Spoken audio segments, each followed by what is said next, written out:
अस्सलाम वालेकुम स्टूडेंट्स। आज के लेक्चर में हम क्लासिफिकेशन ऑफ बैंक्स पे बात करेंगे, यानी टाइप्स ऑफ बैंक्स। तो यहाँ हम 3 मेजर हेड में अपने टॉपिक को कंप्लीट करेंगे, जिसमें फ़र्स्ट हम लेंगे कि classification of banks on the basis of functions. इसी तरह सेकंड क्लास हमारे पास होगी classification of banks on the basis of ownership. तो सेकंड यानी हम जो मेजर फेज़ लेंगे वो होगी classification of banks on the basis of ownership. इसी तरह थर्ड हमारे पास होगी classification of banks on the basis of domicile and fourth one is schedule non schedule banks. तो अब स्टार्ट कर लेते हैं। तो आप इस तरह अपने क्वेश्चन को कंपाइल करेंगे जब अटैम्प्ट करें आप। तो classification of banks on the basis of function. तो पहले डिस्कस कर लेते हैं कि फंक्शन की बेसिस पे अगर हम क्लासेस देख लें या टाइप्स देखें तो कौन कौन से बैंक कैसे टाइप्स हैं। ये तमाम टाइप्स आप पढ़ते हैं डिफरेंट सब्जेक्ट्स में, ये डिस्कस हो रहे होते हैं या हम इनको ऑब्ज़र्व करते हैं, देख रहे होते हैं, पार्ट हैं ये क्योंकि हमारे इकोनॉमिक सिस्टम का। तो फर्स्ट मेरे पास है कमर्शियल बैंक्स। कमर्शियल बैंक्स में देखें तो these banks play the most important role in the modern economic organisation. Their business mainly consist of the receiving deposits, giving loans and financing the trade of a country. They provide short-term credit such that lend money for the short periods. This is their special feature. और ये एक special feature. तो ये हम first जो हमारे पास है classification of banks on the basis of function, उनमें हम फर्स्ट कमर्शियल बैंक ले रहे हैं। अच्छा, कमर्शियल बैंक के जो ऑब्जेक्टिव्स हैं, जो फंक्शनैलिटी क्या है कि फंक्शन के बेसिस पे अगर देखा जाए तो कमर्शियल बैंक का ये काम है कि वो कस्टमर से के डिपॉजिट रिसीव करता है, लोन देता है फाइनेंसिंग के लिए, फाइनेंसिंग प्रोवाइड करता है, फाइनेंसेस प्रोवाइड करता है। शॉर्ट टर्म क्रेडिट प्रोवाइड करना कमर्शियल बैंक्स का है ऑब्जेक्टिव है, कमर्शियल बैंक की फंक्शनैलिटी में आता है। Land money for short periods, this is their special features. और ये शॉर्टर पीरियड के लिए भी आपको माइक्रो फाइनेंस जो लोन हैं ये भी कमर्शियल बैंक प्रोवाइड करते हैं। कमर्शियल बैंक यूटिलिटी सर्विसेज भी प्रोवाइड करते हैं, जो हम और बैंक्स में जाएं तो हमें नज़र नहीं आते। एक्सचेंज बैंक है, इंडस्ट्रियल बैंक है, वो यूटिलिटी सर्विसेज नहीं देते। कमर्शियल बैंक्स यूटिलिटी सर्विसेज भी प्रोवाइड करते हैं अपने कस्टमर्स को, या नॉन कस्टमर्स अगर आपके पास इंडिविजुअल्स हों बैंक्स के तो उनको भी आप देख सकते हैं कि कमर्शियल बैंक्स उन्हें यूटिलिटी सर्विसेज प्रोवाइड करते हैं। तो यानी ज़रूरी नहीं है कि यहाँ अकाउंट होल्डर ही आके फैसिलिटेट हो। अगर कोई अकाउंट होल्डर नहीं है तो वो भी कमर्शियल बैंक्स में फैसिलिटेट हो रहा होता है, उसे भी यूटिलिटी सर्विसेज बैंक्स की तरफ से प्रोवाइड की जाती हैं। तो ये हो गए कमर्शियल बैंक के फीचर। इसी तरह सेकंड मेरे पास है एक्सचेंज बैंक। एक्सचेंज बैंक में देखें कि exchange banks finance mostly the foreign trade of the country. Their main function is to discount, accept and collect foreign bills of exchange. They also buy and sell foreign currencies and help businessmen to convert their money into any foreign money they need. Their share in the internal trade of a country is usually small. In addition, they carry on the ordinary businesses too. Exchange bank का objective जो होता है exchange of money होता है, या foreign trade में ये facilitate करता है अपने कस्टमर्स को, अपने अकाउंट होल्डर्स को या इंडिविजुअल्स को। ये एक एक्सचेंज बैंक की के फंक्शंस हैं कि exchange bank foreign trade country की फॉरेन ट्रेड में हेल्प आउट करता है, फॉरेन ट्रेड में सर्विसेज प्रोवाइड करता है। इसी तरह जैसे कहा गया कि their main function is to discount, accept and collect foreign bill of exchange. और फॉरेन बिल ऑफ एक्सचेंज जो होंगे, जैसे आप प्रॉमिसरी नोट्स पढ़ते हैं, बिल ऑफ एक्सचेंज पढ़ते हैं, और अगर फॉरेन बिल ऑफ एक्सचेंज हों कि आप टाइम से पहले अगर एक इंडिविजुअल को, एक पर्सन को, या कंपनी या एक फर्म पेमेंट लेना चाह रही है अपने बिल रिसीवेबल की और फॉरेन बिल्स हैं, तो बैंक इसकी भी फैसिलिटेशन देता है, फैसिलिटेट करता है इस बेसिस पे कि आप बैंक में, फॉरेन बैंक में जाके, एक्सचेंज बैंक में जाके वो बिल डिस्काउंट कर सकते हैं और मेच्योरिटी से पहले उनकी पेमेंट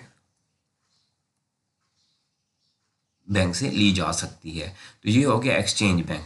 तो यहाँ एक और पॉइंट आपके साथ जो ज़रूरी पॉइंट है कि their share in the internal trade of the countries usually small. और इंटरनल ट्रेड जो होती है, यानी internal trade of the country या पाकिस्तान, वहाँ एक्सचेंज बैंक के शेयर इतना नहीं होता जितना इंटरनेशनली ये इंटरनेशनल ट्रेड में फैसिलिटेट करता है, हेल्प आउट करता है। तो ये हो गया कमर्शियल बैंक के बाद हमने बात की एक्सचेंज बैंक की। इसी तरह नेक्स्ट पॉइंट आपके पास है, ये अभी आप फर्स्ट क्लास में फर्स्ट फीचर फंक्शन डिस्कस कर रहे हैं, मेजर फंक्शन जो है वो फर्स्ट अभी आप डिस्कस कर रहे हो। इसी तरह इंडस्ट्रियल बैंक, देखें वर्ड ही टर्म ही प्रोनाउंस हमें कर रहा है, हमें बता रहा है कि ये इंडस्ट्रियल बैंक्स क्या हो सकते हैं। इंडस्ट्रियल बैंक मींस कि वो बैंक्स जो इंडस्ट्रीज़ को लोन प्रोवाइड करें, इंडस्ट्रीज़ को फैसिलिटेट करें और इंडस्ट्रीज़ को फाइनेंशियल एड प्रोवाइड करें, तो ऐसे बैंक्स को इंडस्ट्रियल बैंक कहा जाएगा। जैसे कि industries require capital for long period for buying machinery and equipment. Industrial banks provide this type of mock capital. अब इंडस्ट्रियल बैंक क्या करते हैं, इसके लिए मोक कैपिटल प्रोवाइड करता है, मींस कि आपको एडवांस कैपिटल प्रोवाइड करता है, जो कैपिटल एक बिजनेस को चाहिए, जितना कैपिटल बिजनेस को चाहिए, तो आपकी तमाम रिक्वायरमेंट्स इंडस्ट्रियल बैंक उस इंडस्ट्री की या उस मैन्युफैक्चरिंग ऑर्गेनाइजेशन की, मैन्युफैक्चरिंग फर्म की को सपोर्ट करता है या प्रोवाइड करता है। Industrial banks have a large capital of their own. They also receive deposits for longer periods. अब इंडस्ट्रियल बैंक अगर डिपॉजिट रिसीव करता है तो लॉन्गर पीरियड के लिए भी डिपॉजिट रिसीव करते हैं, और अपने कैपिटल भी इंडस्ट्रियल बैंक के हमें काफ़ी ज़्यादा नज़र आते हैं। इंडस्ट्रियल बैंक के अपने डिपॉजिट जो होते हैं, ऑन डिपॉजिट्स अगर कहा जाए, डेली डिमांड डिपॉजिट की अगर आप बात करें तो काफ़ी ज़्यादा होते हैं। They are thus in the position to advance long term loans. यानी जितनी भी इंडस्ट्रीज़ हैं पाकिस्तान में, फॉर एग्जांपल मिल्स को देख लें, शुगर मिल्स हैं, इंडस्ट्रीज़ हैं, फैब्रिक है, जितने भी हम देखते हैं फार्मास्यूटिकल इंडस्ट्रीज़ को, जब ये इंडस्ट्रीज़ लोन के लिए जाती हैं तो इनको भी इंडस्ट्रियल बैंक की तरफ जाना पड़ता है। In Pakistan the industrial development bank IDBP, जैसे industrial development bank of Pakistan, was set up in 1961. The other institution providing financial assistance to the industries are PICIC, NDFC and ICP. ये कुछ इंडस्ट्रियल बैंक है। इनका काम है कि ये एक बड़े पैमाने पे अगर आप ह्यूज वॉल्यूम में, हाईएस्ट वॉल्यूम में अगर किसी भी इंडस्ट्री को, किसी भी फर्म को, किसी भी मिल को, किसी भी मैन्युफैक्चरिंग फर्म को लोन चाहिए तो इंडस्ट्रियल बैंक ये फैसिलिटेट करते हैं, इसकी फैसिलिटेशन प्रोवाइड करता है। इसी तरह नेक्स्ट हमारे पास है एग्रीकल्चरल एंड कोऑपरेटिव बैंक्स। देखें आप, जो एग्रीकल्चरल सेक्टर है, हर एक सेक्टर के लिए आप देखते हो कि अलग-अलग, जैसे माइक्रो फाइनेंस बैंक्स लिखते हैं, कमर्शियल बैंक है आपके सामने, एग्रीकल्चरल डेवलपमेंट बैंक है जिसे आइजरी बैंक कहा जाता है। तो इनका अब जरी बैंक का क्या काम है, या agricultural development bank of Pakistan जिसे पहले कहा जाता था, फिर बाद में उसे जरी बैंक का नाम दे दिया गया। इनका काम है कि आप फार्मर्स को, या विलेजर्स जो हैं या फार्मर्स हैं जो किसान हैं, उनको सपोर्ट की जाती है, हर पैमाने पे सपोर्ट की जाती है, हर लेवल पे सपोर्ट की जाती है। यानी सीड्स के लिए भी इनके प्रोडक्ट्स ये सर्विसेज प्रोवाइड करते हैं, अगर किसी ने सीड लेने हैं उसके लिए भी लोन दिए जाते हैं, लाइफ स्टॉक के लिए भी लोन प्रोवाइड किए जाते हैं, सोलर एनर्जी के लिए भी लोन प्रोवाइड किए जाते हैं, इसीलिए सोलराइजेशन के लिए, यानी इसीलिए इसी तरह अगर आप देखें कि ट्यूबवेल्स जो हैं इनके लिए लोन प्रोवाइड किए जाते हैं। तो डिफरेंट हम इनके प्रोडक्ट्स देख सकते हैं, एग्रीकल्चरल प्रोडक्ट्स जो हैं ज़री बैंक के या एग्रीकल्चरल बैंक के या कोऑपरेटिव बैंक्स के, तो इनका काम ये होता है कि ये जो विलेजेस हैं या जो किसान हैं, जो फार्मर हैं, उनको सपोर्ट करते हैं। तो ये सिर्फ आप देखते हो कि उन्हीं के लिए ही, उसी सेक्टर के लिए ही ये बैंक काम कर रहे हैं और सर्विसेज प्रोवाइड कर रहे हैं। तो ये हो गया एग्रीकल्चरल बैंक। इनको डेवलपमेंट बैंक भी आप कह सकते हो, जैसे है ना एग्रीकल्चरल डेवलपमेंट बैंक। तो हम जब बात करते हैं द बेसिस ऑफ फंक्शन पे, तो उनमें हमारे पास कमर्शियल बैंक हैं, इंडस्ट्रियल बैंक हैं, एग्रीकल्चरल बैंक है, डेवलपमेंट बैंक है। तो ये हमारे पास फोर्थ टाइप थी, एग्रीकल्चरल और कोऑपरेटिव बैंक्स। इसी तरह नेक्स्ट हमारे पास जो टाइप है वो है सेविंग बैंक्स। सेविंग बैंक्स जो है वो, उनका सिंपल अगर हम ऑब्जेक्टिव देख लें या फंक्शनैलिटी देख लें तो वो ये है कि लो इनकम पर्सन जो होते हैं उनसे ये बैंक सेविंग लेते हैं और फर्दर उन पे इंटरेस्ट प्रोवाइड करते हैं या प्रॉफिट प्रोवाइड किया जाता है। सेविंग अकाउंट्स या सेविंग जो भी सर्विसेज हैं वो सेविंग बैंक्स की तरफ से सेविंग बैंक प्रोवाइड करते हैं। तो these banks perform the useful services of collecting small savings. यानी यहाँ आप देख सकते हैं कि स्मॉल सेविंग्स ये बैंक, वैसे तो कमर्शियल बैंक का ही ये फंक्शन है कि कमर्शियल बैंक भी सर्विसेज प्रोवाइड कर रहे हैं, यही सर्विसेज प्रोवाइड कर रहे हैं, एग्रीकल्चरल सर्विसेज भी प्रोवाइड कर रहे हैं क्योंकि वो कमर्शियल बैंक हैं। यानी कमर्शियल बैंक ये तमाम सर्विसेज प्रोवाइड कर रहे हैं। ऐसा नहीं है कि commercial bank agricultural service provide नहीं कर रहा या सेविंग सर्विसेज प्रोवाइड नहीं कर रहा या इंडस्ट्रियल सर्विसेज प्रोवाइड नहीं कर रहा, प्रोवाइड की जा रही हैं। लेकिन जब आप इनके अलहदा क्लास में जाते हैं या अलहदा देखते हैं कि अलहदा नेचर के इन बैंक्स देखते हैं तो फिर हमें सेविंग बैंक भी अलहदा नज़र आते हैं, इसी तरह इंडस्ट्रियल बैंक भी अलहदा नज़र आते हैं, इस तरह कमर्शियल बैंक भी मौजूद हैं। यानी कमर्शियल बैंक ये तमाम सर्विसेज प्रोवाइड कर रहे होते हैं, लेकिन अलग-अलग क्लासेस में देखें तो फिर कुछ बैंक ऐसे हैं जो सिर्फ अपनी ही नेचर की सर्विसेज या फंक्शनैलिटी परफॉर्म कर रहे होते हैं. These banks perform the useful service of collecting small savings. Commercial banks to run saving departments to mobilize the saving of men of small means. The idea is to encourage thrift and discourage hoarding. यानी जैसे आपको कहा गया, जैसे आप आज GPO में general post office में देख सकते हैं कि सेविंग यूनिट है अलहदा, जिसे वो सेविंग बैंक कहते हैं. आप कमर्शियल बैंक्स में देख सकते हैं अलहदा सेविंग अकाउंट सेक्शन हमें नज़र आता है. यहाँ सेविंग अकाउंट ओपन किए जाते हैं. सेविंग अकाउंट होल्डर्स को या कस्टमर्स को फैसिलिटेट किया जाता है. इसी तरह सेविंग बैंक्स भी अलहदा काम कर रहे होते हैं, जहाँ सिर्फ सेविंग अकाउंट ओपन किए जाते हैं, लोगों से स्मॉल सेविंग्स ली जाती हैं और उन सेविंग को फर्दर उन सेविंग से ही फर्दर बैंकिंग सेक्टर अपनी खुद फंक्शन कर रहा होता है या अपने सिस्टम को, अपने बिजनेस साइकिल को चला रहा होता है. तो ये हमारे पास फिफ्थ पॉइंट था सेविंग बैंक्स. और इसका जो बेसिक मकसद है, ये ऑब्जेक्टिव वो ये होता है कि होल्डिंग को रोका जाए, कि लोग पैसा जो है, अगर स्मॉल सेविंग्स हैं किसी के पास कम लेवल पे, किसी के पास अगर पैसा है तो वो बैंक में आके डिपॉजिट करे और पैसे की सर्कुलेशन रहे, होल्डिंग्स को कंट्रोल किया जा सके. तो ये है सेविंग बैंक जो हम on the basis of function classification देख रहे हैं. इसी तरह सेंट्रल बैंक जैसे है स्टेट बैंक ऑफ पाकिस्तान, जो हमारा आगे टॉपिक भी आ रहा है. Over and above the various types of banks mentioned above, there exist in almost in the countries today in central bank. It is usually controlled and quite often owned by the government of the country. तो central bank या state bank जो है वो government की तरफ से आप देखते हो कि रेगुलेट किया जा रहा होता है. हर कंट्री में सेंट्रल बैंक या स्टेट बैंक जो है वो पैसे की circulation, monetary policy, fiscal policy में हेल्प आउट कर रहा हो, तो उसको इम्प्लीमेंट करने में अपना एक रोल परफॉर्म करता है. नोट इशू है, करेंसी इशू है, रजिस्ट्रेशन ऑफ बैंक्स हैं, बैंक्स रेगुलेशंस हैं, ये सब कुछ एक सेंट्रल बैंक या स्टेट बैंक ये फंक्शनैलिटी हमें नज़र आती है. तो ये हमारे पास फर्स्ट टाइप जो हमने देखी, जिसमें हमने छः बैंक्स के टाइप देखे. 6 बैंक के टाइप हमारे पास कौन कौन से थे? एक हमने कहा सेंट्रल बैंक, फिर हमने कहा सेविंग बैंक, फिर इंडस्ट्रियल बैंक, फिर एग्रीकल्चरल डेवलपमेंट बैंक या कोऑपरेटिव बैंक भी आप इन्हें कह सकते हैं. और इसी तरह हमने कमर्शियल बैंक पे बात की. तो 6 टाइप्स हमने अभी तक classification on the basis of types में डिस्कस किए.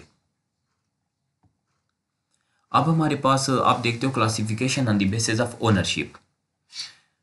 ओनरशिप में अगर हम जाएं तो हमें पब्लिक सेक्टर बैंक्स भी हम देखते हैं नज़र आते हैं, प्राइवेट सेक्टर बैंक्स भी नज़र आते हैं और कोऑपरेटिव बैंक्स भी नज़र आते हैं. पब्लिक सेक्टर जैसे आप पब्लिक कंपनीज पे बात करते हो, टाइप पढ़ते हो, इसी तरह पब्लिक सेक्टर बैंक्स जो एक जिनको गवर्नमेंट बैंक्स भी कहा जा सकता है. अब इसी तरह प्राइवेट सेक्टर बैंक्स भी हैं, इसी तरह कोऑपरेटिव बैंक्स भी आप देखते हैं कि जो कोऑपरेटिव सोसाइटीज़ एक्ट 1925 के अंडर काम कर रहे हैं को फॉलो करते हुए ये बैंक्स रजिस्टर्ड हैं. तो इसे आप कहेंगे classification on the basis of ownership की बात आप करेंगे यहाँ. तो पब्लिक सेक्टर बैंक में आ जाएं तो when bank is governed by the government by the management control organise from the beginning to organize, it is called public bank or government bank. For example, national bank, Habib bank, etc. यानी आप पाकिस्तान में national bank को जैसे देखते हैं तो ये government bank है, इनको गवर्नमेंट फैसिलिटेट कर रही है, गवर्नमेंट की तमाम रेगुलेशंस को इन्हें फॉलो करना होता है. ये पब्लिक सेक्टर बैंक हैं. तमाम शेयर्स जो हैं, इन्वेस्टमेंट आप देखते हो कि मेजॉरिटी ज़्यादा इन्वेस्टमेंट जो है शेयर वो गवर्नमेंट का इन बैंक्स में है. तो ये नेशनल बैंक या हबीब बैंक को आप देख लें तो ये पब्लिक सेक्टर बैंक्स हैं. इसी तरह सेकंड है private bank. Banks which are controlled and manage by particular person are called private banks. यानी अगर तो प्राइवेट सेक्टर किसी बैंक को सपोर्ट कर रहा हो, फाइनेंस कर रहा हो या रेगुलेट कर रहा हो, प्राइवेट सेक्टर रेगुलेट कर रहा हो, तो आप इसे प्राइवेट बैंक कहेंगे. Although private banks are required to be listed, these banks are operated under indirect control from the central bank of the country. For example, MCB, ABL, Citibank, etc. Private bank में ये नहीं है कि private bank registered नहीं होंगे या private bank की किसी अथॉरिटी के अंडर काम नहीं कर रहे होंगे. ये बैंक भी रजिस्टर्ड होते हैं. ये भी शेड्यूल्ड बैंक या नॉन शेड्यूल्ड बैंक हो सकते हैं. इनको भी स्टेट रेगुलेशंस को मानना होता है, इनको भी स्टेट रेगुलेशंस के अंडर रजिस्ट्रेशन लेनी होती है. तो प्राइवेट बैंक में एमसीबी है, एबीएल, जितने भी आज हम तकरीबन बैंक देखते हैं तो हमें प्राइवेट बैंक नज़र आते हैं, प्राइवेट सेक्टर ही नज़र आता है। तो हमने अगर हम ओनरशिप की बेसिस पे बात करें, हम क्लासिफिकेशन लेना चाहें तो हम पब्लिक सेक्टर बैंक पे बात कर सकते हैं और प्राइवेट सेक्टर बैंक डिस्कस कर सकते हैं। इसी तरह नेक्स्ट हमारे पास है कोऑपरेटिव बैंक्स। कोऑपरेटिव बैंक्स क्या हैं कि cooperative banks are the banks whose main objective is to provide financial assistance to the economically weaker section of the society. Such banks are registered under the Companies Societies Act 1925. Cooperative banks जो हैं ये cooperative societies act जो है, हम act पढ़ते हैं cooperative societies act 1925, इनके under काम कर रहा होता है। अब इनका काम ये होता है कि ये जो वीकर इकोनॉमिकली वीकर आप कह सकते हैं कि डिपार्टमेंट्स या यूनिट हैं किसी भी कंट्री के या सोसाइटी की, वो एनजीओज हो सकती हैं, वो कोऑपरेटिव सोसाइटीज़ हो सकती हैं, वो हॉस्पिटल्स हैं, वो जो भी आप ऐसी सोसाइटीज़ देखते हैं जो सोसाइटीज़ लोगों की फलाह बहबूद के लिए, सोसाइटी की डेवलपमेंट के लिए काम कर रही, तो या जिनका काम सोशल रिस्पॉन्सिबिलिटी होता है, तो उनको ये फाइनेंशियल असिस्टेंस ये बैंक प्रोवाइड करते हैं। तो ये हैं कोऑपरेटिव बैंक्स। ऐसे बैंक भी आप देखते हो जो कोऑपरेटिव बैंक्स हैं, या उन बैंक्स के यूनिट जो कोऑपरेटिव सोसाइटीज़ के लिए काम कर रहे होते हैं या कोऑपरेटिव फर्म्स के लिए काम कर रहे होते हैं। तो बैंक्स के यूनिट भी बाज़ औक़ात आप देखते हैं कि काम कर रहे होते हैं इनके लिए। तो ये हो गया classification on the basis of ownership.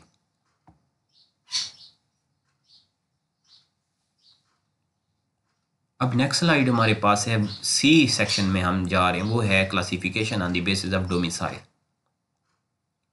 अगर डोमिसाइल की बेसिस पे आप बात करें या क्लासीफाई करना चाहें, जो फोर्थ हेड है हमारे पास, तो हमें दो यहाँ टाइप्स नज़र आते हैं, domestic bank and foreign banks.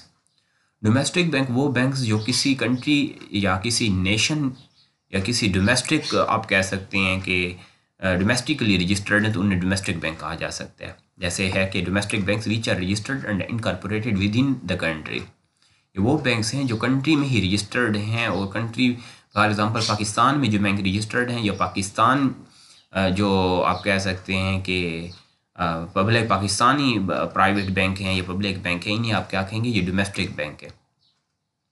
जैसे हबीब बैंक है, नेशनल बैंक है आपके सामने, तो ये डोमेस्टिक बैंक्स हैं क्योंकि पाकिस्तान में ही ये रजिस्टर्ड हुए। ये कोई फॉरेन बैंक्स नहीं है, इंटरनेशनल मल्टीनेशनल ये नहीं है, इनका पाकिस्तान ही आप कह सकते हैं, ये इनके पेरेंट हब हैं, पेरेंट जोन्स हैं। ये हो गया। जैसे ZTBL ज़रिए बैंक की बात हो रही थी, तो ये डोमेस्टिक बैंक्स हैं क्योंकि ये डोमेस्टिकली काम कर रहे हैं, डोमेस्टिकली रजिस्टर्ड हैं। तो classification on the basis of domicile में हम डोमेस्टिक बैंक्स भी ले सकते हैं, पहला टाइप हमारे साथ। इसी तरह नेक्स्ट हमारे पास है फॉरेन बैंक्स। आज सिटी बैंक को आप देखें या अलबरका बैंक है, ये फॉरेन बैंक्स हैं जिनकी जो मल्टीनेशनल, जिनकी आप देखते हैं कि नेटवर्क है और फॉरेन कंट्रीज़ के बैंक हैं और काम कर रहे हैं मुख्तलिफ कंट्रीज़ में, मुख्तलिफ नेटवर्क्स में। तो ये ऐसे फॉरेन बैंक्स कहा जाता है, which have their origin and head office in the foreign country. जैसे मैंने आपको डोमेस्टिक बैंक का कहा कि जिसका हेड ऑफिस, ओरिजिन या जिसकी पेरेंट जोन जो हो, पेरेंट हब जो हो, वो किसी भी अगर पाकिस्तान में होगा तो हम इसे कहेंगे ये डोमेस्टिक है। और अगर किसी का पेरेंट हब या ओरिजिन या हेड ऑफिस जो है वो इंटरनेशनल किसी फॉरेन और कंट्री में होगा तो आप उसे फॉरेन बैंक्स कहेंगे। तो ये हो गया on the basis of domicile. जिस तरह मेरे सामने स्लाइड जो बुक में ऐसे ही लिखा गया, इतना ही लिखा गया, हमें इतनी बात करनी होगी, इससे ज़्यादा नहीं कर, अगर आप करना चाहें तो ठीक, वरना यही काफ़ी है। इसके बाद है डी, हमारे पास लास्ट जो टाइप है वो है scheduled and non scheduled banks. The banks which are not registered in the list of central bank under its character are known as, under its charter are known as non-scheduled banks. They are not bound to perform banking services according to the policies and instructions of central bank. Non schedule banks और schedule bank में देख लें। Schedule bank वो हैं जो prescribe limit जो है paid up capital की, जो बैंक्स पेड अप कैपिटल की सब्सक्राइब लिमिट मुकम्मल कर लेते हैं, रिजर्व लेवल फुलफिल करते हैं, वो शेड्यूल बैंक में आ जाते हैं। स्टेट बैंक के पास शेड्यूल और नॉन शेड्यूल बैंक्स में के यानी उन्होंने वो तमाम रिक्वायरमेंट्स को भी फॉलो कर रहे हैं, और रिक्वायरमेंट्स फॉलो करने के साथ साथ जो चार्टर है स्टेट बैंक का, स्टेट बैंक ऑफ पाकिस्तान का, स्टेट बैंक के चार्टर में अगर वो फॉर एग्ज़ाम्पल लिस्टेड हैं, रजिस्टर्ड हो चुके हैं या उस लिस्टिंग में आ चुके हैं, तो उन्हें शेड्यूल बैंक कहा जाएगा। They are not bound to perform banking services according to the policies and instructions of central bank. हाँ, नॉन शेड्यूल बैंक में ये पॉइंट भी है कि ये ज़रूरी नहीं है कि ये जो स्टेट बैंक की तरफ से इंस्ट्रक्शन दी जाए उनको फॉलो करें, क्योंकि इनको स्टेट बैंक की तरफ से वो फैसिलिटीज़ भी नहीं दी जाती जो नॉर्मल शेड्यूल्ड बैंक को दी जाती हैं। अब नेक्स्ट पॉइंट हम देख सकते हैं, अगर नॉन शेड्यूल की शेड्यूल बैंक की तरफ जाएं, the advances of schedule bank are also more than those of the non schedule bank. जैसे मैंने अभी आपको कहा कि शेड्यूल बैंक को ज़्यादा फैसिलिटेट किया जाता है, यानी अगर फैसिलिटेट किया जाता है स्टेट बैंक ऑफ पाकिस्तान की तरफ से बैंक्स को, तो शेड्यूल बैंक को ज़्यादा फैसिलिटेट किया जाता है, क्योंकि शेड्यूल बैंक वो तमाम रेगुलेशन, तमाम रूल्स को फॉलो कर रहे होते हैं, एक्सेप्ट किया होता है, या उनके तमाम रिकमेंडेशंस को एक्सेप्ट कर रहे होते हैं, फॉलो कर रहे होते हैं स्टेट बैंक के। और नॉन शेड्यूल बैंक्स हैं, नॉन शेड्यूल बैंक्स क्योंकि वो पेड अप कैपिटल या पेड अप रेशो जो है वो फुलफ़िल नहीं कर रहे होते, तो जब तक वो रेशो फुलफ़िल नहीं करते तब तक उन्हें फर्स्ट शेड्यूल में नहीं रखा जाता। Schedule banks in the terms of 13 of the Companies Ordinance 1962, the scheduled banks maintain minimum required capital and reserve balance which is determined by SBP from time to time. अब book में आपको ratio दी गई है, लेकिन time के साथ ratio change होती रहती है स्टेट बैंक की, कि स्टेट बैंक जो रेशो देता है रिक्वायर्ड कैपिटल की या रिज़र्व बैलेंस की, वो रेशो मेंटेन करना ज़रूरी होता है। जो बैंक्स रेशो मेंटेन करते हैं इन्वेस्टमेंट की या कैपिटल की या रिज़र्व रेशो, आपको आइडिया क्लियर है रिज़र्व का, कैपिटल का, तो जो बैंक्स ये रेशो फुलफ़िल करते हैं वो बैंक शेड्यूल में रहते हैं, और जो जैसे भी बैंक ये रेशो फुलफ़िल नहीं करते उन्हें नॉन शेड्यूल बैंक्स की कैटेगरी में रखा जाता है। ये हमारे पास 4 कैटेगरीज हमने ली, 4 क्लासिफिकेशंस ली, मेजर 4 क्लासिफिकेशन ली, जिनमें हमारे पास फर्स्ट था कि functions of bank on the basis of classification of banks on the basis of functionality. पहला हमने टाइप लिया, जिसमें आपके पास कमर्शियल बैंक डिस्कस करेंगे, आप एक्सचेंज बैंक पे बात करेंगे, इंडस्ट्रियल बैंक पे आपको बात करनी होगी। नेक्स्ट मेरे पास एग्रीकल्चरल कोऑपरेटिव बैंक्स, इसी तरह सेविंग बैंक्स, और लास्ट सेंट्रल बैंक पे हमने बात की। इसके बाद है पब्लिक सेक्टर और private sector and cooperative banks, classification on the basis of ownership. Ownership पे बात करें तो आप 3 कैटेगरीज लेंगे, 3 टाइप लेंगे। पब्लिक सेक्टर बैंक्स कौन से बैंक हो सकते हैं? जो गवर्नमेंट की तरफ से ऑपरेटेड हों, गवर्नमेंट के शेयर ज़्यादा हो, public sector bank. Private sector bank हैं, फुली प्राइवेट हों, प्राइवेट अथॉरिटीज़ की तरफ से प्राइवेट बॉडीज़ कंट्रोल कर रही हों और प्राइवेट रूल्स को फॉलो कर रहे हो, तो ये प्राइवेट सेक्टर बैंक्स होंगे। कोऑपरेटिव बैंक्स कौन से हैं? जो कोऑपरेटिव सेक्शंस को या जो वीक आप कह सकते हैं कि फर्म्स हैं या ऑर्गेनाइजेशंस हैं या एनजीओज हैं, हॉस्पिटल्स हैं, कोऑपरेटिव सोसाइटी, उनको सर्विसेज प्रोवाइड करते हैं ये बैंक। तो सी हमने थर्ड जो कैटेगरी देखी क्लासिफिकेशन में, वो हमारे पास C classification on the basis of domicile. Domicile में हम 2 पॉइंट देख रहे हैं, एक डोमेस्टिक बैंक, एक फॉरेन बैंक। डोमेस्टिक बैंक वो बैंक जो किसी भी कंट्री में रजिस्टर्ड हों, जिनका हब, जिनका ऑरिजिन या हेड ऑफिस अगर फॉर एग्जांपल पाकिस्तान में तो हम उन्हें डोमेस्टिक बैंक कहेंगे। फॉरेन बैंक्स के कोई भी ऐसा बैंक जिसका हेड ऑफिस या जिसका ऑरिजिन या पेरेंट जो हब हो वो किसी और कंट्री में हो, फॉरेन कंट्री में हो, तो उसे आप इंटरनेशनली काम कर रहा हो तो आप इसे फॉरेन बैंक्स कहेंगे। लास्ट कैटेगरी हमने दी scheduled and non scheduled banks की। शेड्यूल्ड बैंक वो बैंक होते हैं जो स्टेट बैंक की रेगुलेशंस को फुलफ़िल कर रहे हों, कैपिटल और रिज़र्व बैलेंस जो हैं लेवल्स को फुलफ़िल कर रहे हों, तो उन्हें शेड्यूल बैंक कहा जाता है। स्टेट बैंक के शेड्यूल में वो रजिस्टर होते हैं, शेड्यूल में वो आ चुके होते हैं, और तमाम फैसिलिटीज़ प्रोवाइड की जाती हैं जो स्टेट बैंक शेड्यूल बैंक को प्रोवाइड करता है। एटीएम सर्विसेज हैं, एटीएम फैसिलिटी है, डिफरेंट फैसिलिटीज़ हो सकती हैं, ये शेड्यूल बैंक को प्रोवाइड की जाती हैं। नॉन शेड्यूल बैंक वो बैंक होते हैं जो रिज़र्व और कैपिटल रेशो को फुलफ़िल नहीं कर पाते, या उनकी वो जो कार है कैपिटल एडिकेसी रेशो है वो फुलफ़िल नहीं कर पाते, तो नॉन शेड्यूल बैंक होते हैं। अगर ये बैंक्स रिज़र्व रेशो और कैपिटल रेशो मेंटेन कर सकें तो फिर ये भी शेड्यूल बैंक की कैटेगरी में आ जाते हैं। तो इस तरह बैंक्स के शेड्यूल जो हैं, कैटेगरीज जो हैं, वो टाइमली चेंज होती रहती हैं। तो ये आज टॉपिक था हमारा। कोई प्रॉब्लम, कोई इशू होगा आप ज़रूर बताएंगे, ज़रूर क्वेश्चन करना है, पूछना है। तो इंशाल्लाह नेक्स्ट क्लास में नेक्स्ट टॉपिक लेंगे। थैंक यू, अल्लाह हाफिज़।